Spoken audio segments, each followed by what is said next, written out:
Hola, soy Rigoberto Argáez y soy un alcohólico. Continuamos con la parte 3 de mi testimonio.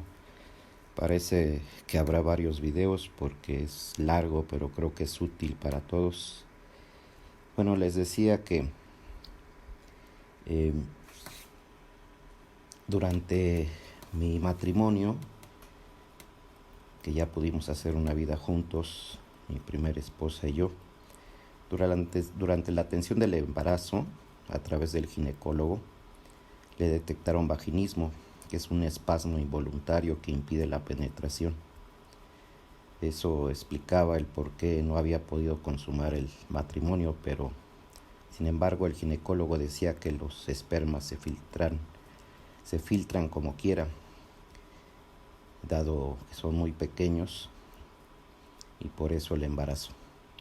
Ese problema de vaginismo nos acompañó durante todo lo que duró nuestro matrimonio. Nunca se pudo consumar el matrimonio por ese problema. Fue un problema realmente difícil porque no teniendo esa parte sexual pues afecta tanto a ella como a mí. Los dos quisimos aprender a vivir con ello como si no existiera, pero en realidad eso nos afectaba a ambos. No tocábamos el tema, pero se manifestaba por otros medios. Por otro lado, mi alcoholismo estaba afectando también mi matrimonio.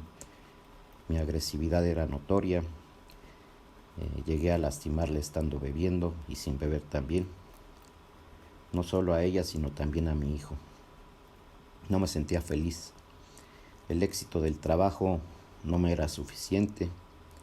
El tener una familia no me era suficiente. Me sentía con un vacío que no podía llenar con nada.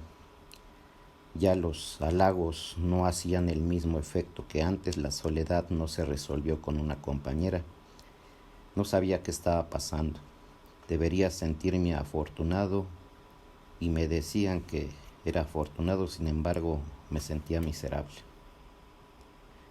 El dinero era bastante lo que ganaba en ese entonces y no, simplemente me sentía desmotivado sin que me llenara nada, ¿no? En ese entonces me estaba costando mucho trabajo levantarme por las mañanas. Siempre fui muy puntual y constante en mi trabajo, pero en ese momento no sabía qué me estaba pasando. Por las mañanas no podía levantarme, no me sentía motivado por nada. Lo hacía porque lo tenía que hacer, pero el entusiasmo hacia el trabajo, el entusiasmo hacia el trabajo se me había terminado. Por otro lado, mi jefe me había prometido un puesto que al final se lo dio a otro de fuera, que sí tenía un título profesional, y me decía a mis adentros: para lo que les conviene soy el mejor. Que siempre recibía halagos, pero este aspecto me afectó, ¿no? Me prometieron un puesto y al final se lo dieron a otro, y la explicación fue esa, ¿no? Que él tenía un título y yo no. Me reprochaba continuamente mi manera de ser. En mi trabajo me perdonaban mis llegadas tarde y me justificaba diciendo que siempre me quedaba hasta tarde cuando lo necesitaban y fines de semana. Sin embargo, la tolerancia se acabó y había continuos problemas con mi jefe. Yo inventaba una serie de excusas, a veces muy absurdas, para justificar ese ausentismo, ¿no? Como les digo, la tolerancia se acabó. Mi jefe me dijo que la próxima vez me regresaría. Lo empezó a hacer y yo empecé a faltar. Me reportaba enfermo, le decía a mi esposa que me reportara. No levantaba el teléfono a sabiendas de que me iba a regañar mi jefe. ¿Qué le iba a decir? Por ese entonces estaba tramitando un crédito para una casa. Estaba avanzando el trámite y sabía que estaba poniendo en riesgo el beneficio si me corrían. Sin embargo, al amanecer y abrir los ojos no tenía ganas de nada. Me venían a la mente todas las buenas razones por las cuales tenía que levantarme y no pesaban lo suficiente. Solo sabía que quería descansar, que quería dormir. Solo eso quería y nada más.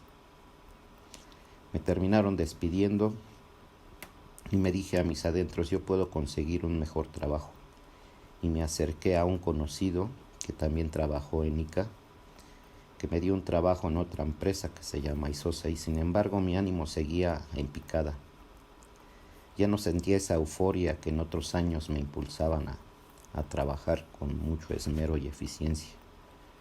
No sentía ánimos y de nuevo estaba poniendo en peligro mi trabajo. Tuve algunos aciertos, pero percibí que pronto me despedirían, aunque nunca me dijeron nada, pero ese sentimiento de culpa me hacía pensar en ello.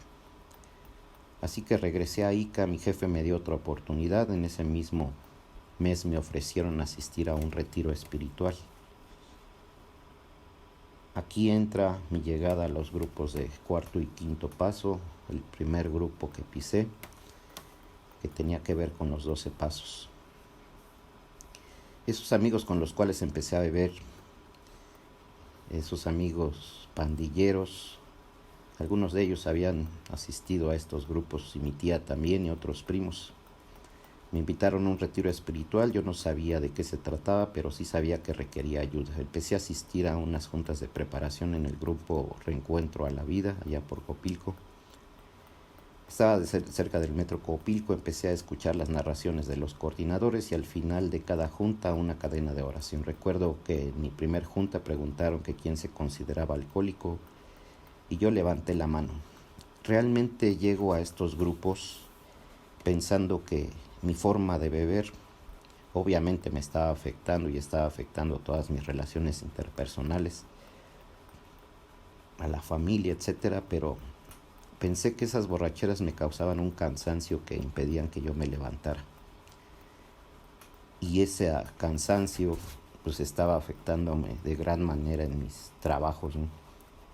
Entonces, iba con la esperanza de que al dejar de beber y trabajar con este programa, pues iba a lograr no solo dejar de beber, sino librarme de esas sensaciones negativas.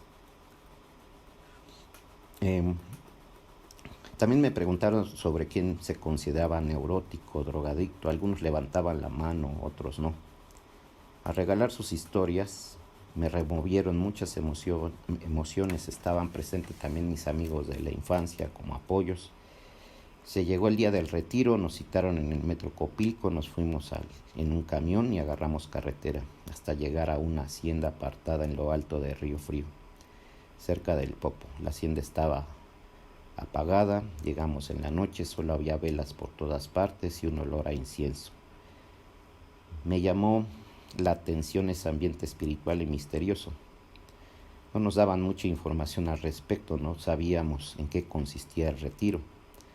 Nos dieron pan y café, nos dejaron solos un rato sentados en una mesa larga, éramos como 25 personas, platicábamos entre nosotros y yo siempre presumido, como siempre, haciendo notar mis éxitos, resaltaba mi ego sobre a qué me dedicaba y lo que hacía. Siempre quise vender una imagen de mí como el número uno en todo. Siempre me sentí el número uno en todo lo que hacía. Entonces el haber empezado a alimentar mi ego a temprana edad, principalmente a través del trabajo, el compararme con mis amigos, que yo ganaba mucho dinero al nivel de un gerente y cosas así, a una temprana edad, y el escalar diferentes puestos por mis méritos, pues me hacía sentirme intelectualmente superior a los demás. Estando en esa mesa, platicando con esas personas, después se acercó un padrino y nos dieron la última junta de preparación. Todas esas juntas de preparación recorrieron los pasos 1, 2, 3, 4 y 5. Esta última era del quinto paso. Levantaban su fondo y nos sacudían internamente. Después de la junta pasamos a la capilla, una capilla hermosa con ventanales grandes, e hicimos una cadena para iniciar el proceso. Cada quien pidió al Dios como cada quien lo entiende, concluyendo en voz alta con un Padre Nuestro. Nos pusimos en sus manos, regresamos a la mesa y nos dictaron la primera pregunta y empezaron a regalar su experiencia. Ahí estaban mis amigos, aunque no me volteaban ni a ver, regalando su historial. Me hicieron recordar muchas cosas, muchas emociones se me agolpaban en la mente y las plasmaba en el papel lo mejor que podía. No quería que se me escapara nada, tenía que ser honrado, tenía que ser honesto. Mi perfeccionismo me ayudaba en ello porque siempre quería hacer las cosas sumamente bien. Así transcurrieron pregunta tras pregunta mientras amanecía, llanto, dolor, miedo, cansancio, muchas emociones, y ya me dolía la mano de tanto escribir. Solo nos podíamos levantar para ir al baño, nada más.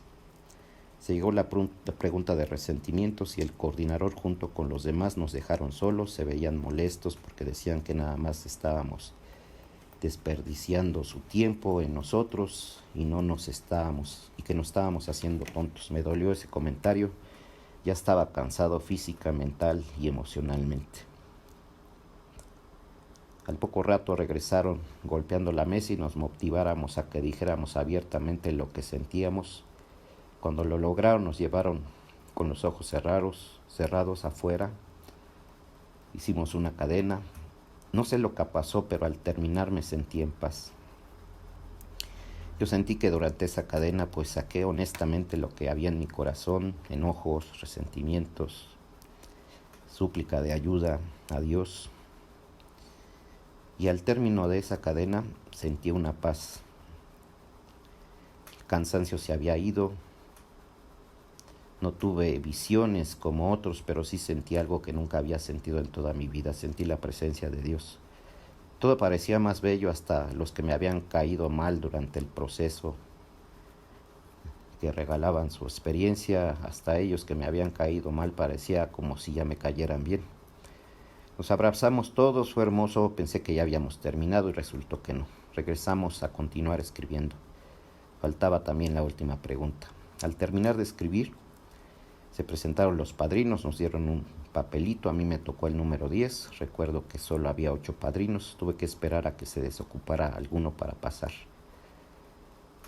No me dormí, me recosté por un rato pensando en la que me esperaba con el padrino, cuidando mis hojas, se llegó la hora, pasé con una madrina, se ganó mi confianza, aclaró algunas cosas y empecé a leerle. Conforme hablaba me interrumpía para preguntarme más al respecto, para entrar en los detalles del asunto.